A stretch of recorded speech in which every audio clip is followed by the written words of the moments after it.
one whole morning is dedicated to emergency medicine.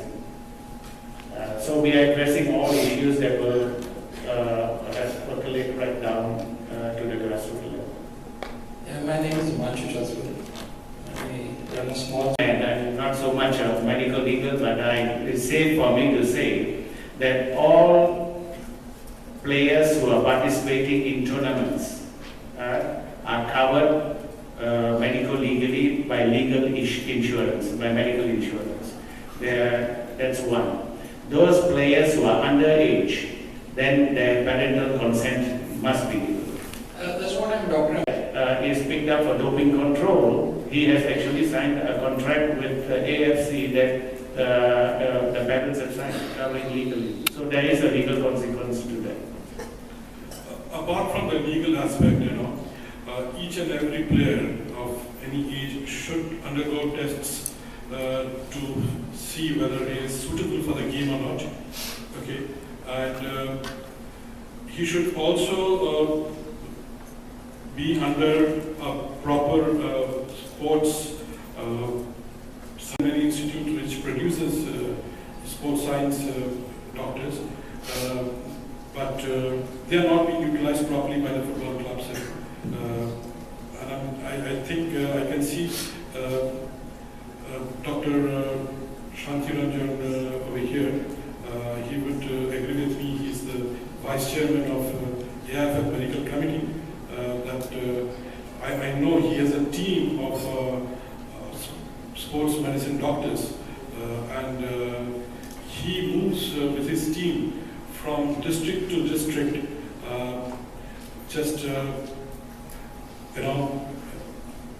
what I should say, presenting to all the district clubs how they can benefit from sports science, and even then the clubs are not serious about it.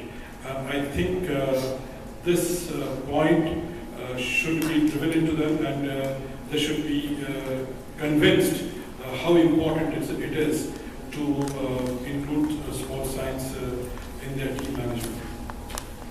Just to add on to that, availability of healthcare systems and infrastructure is directly related to two components of every club or any organization.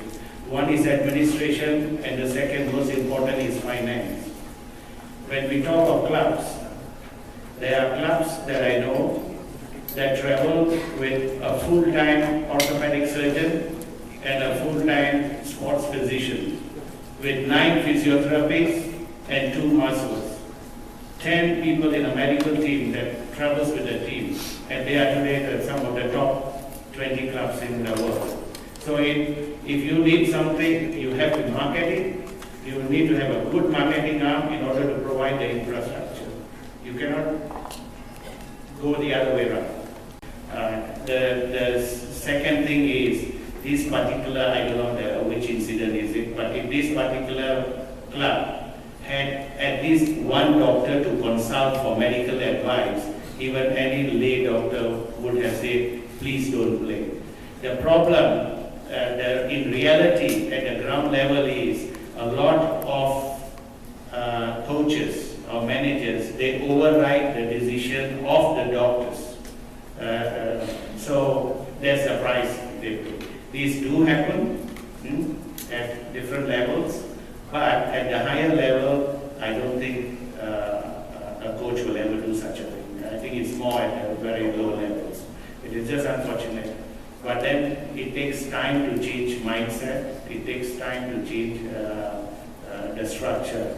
But the first rule is, if I am in charge of the club, the first thing I do is I will look for a doctor. At least I'm covered and I can say the doctor advised me. So I think that's the first rule.